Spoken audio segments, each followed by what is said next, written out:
ఇచ్చేసినటువంటి ఆనాటి మా ఉపాధ్యాయ బృందానికి నమస్కారాలు.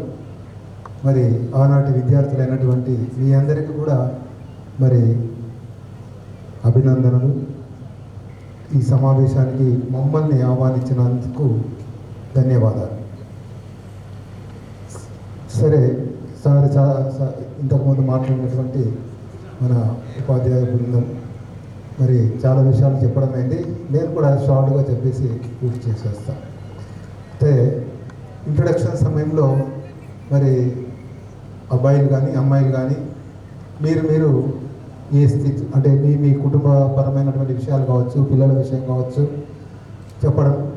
నిజంగా మీరు చెప్తుంటే ప్రతి ఒక్కరు కూడా అమ్మాయిలు కావచ్చు అబ్బాయిలు కావచ్చు ఏదో ఒక వ్యాపకంలో మరి స్థిరపడడం, కొందరు మాత్రము గృహిణులు అని ఇలా చెప్పడం జరిగింది. నిజంగా చాలా సంతోషకరమైనటువంటి విషయం. గృహిణులు అనేటువంటిది కూడా మీరు చాలా చిన్నగా భావించద్దు. అది కూడా ఒక బాధ్యతనే. మీరు సక్రమంగా నిర్వహించినప్పుడే ఆ కుటుంబం బాగుపడుతుంది, అందరూ ప్రశాంతంగా ఉండగలుగుతారు. అవునా, మీ పిల్లలు బాగుంటారు.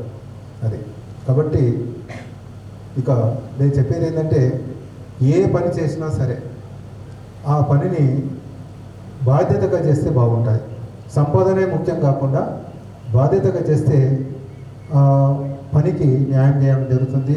అది మీకు మరి ఒక రకంగా పని ద్వారా మంచి ఆశీస్సులు లభిస్తాయి, సమాజంలో గుర్తింపు ఉంటుంది, మీ పిల్లలకు కూడా ఒక రకంగా ఎంతో ప్రయోజనకరంగా మారుతాం. ఇది నేను చెప్పేటువంటి విషయం ఈ సందర్భంగా.